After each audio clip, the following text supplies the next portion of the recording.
When a building fire breaks out or a burglar breaks in, the people involved want to be alerted as soon as possible. Security and fire alarm systems installers ensure that alarm systems operate correctly and provide the margin of time home and business owners need to set emergency procedures in motion and prevent major damage.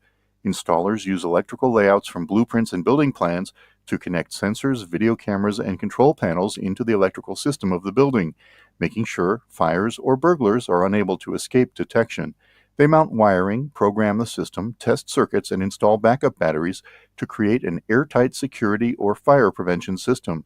Customer service and communication skills are important, as installers frequently work in customers' homes and need to understand the unique aspects of a property or of owners' habits.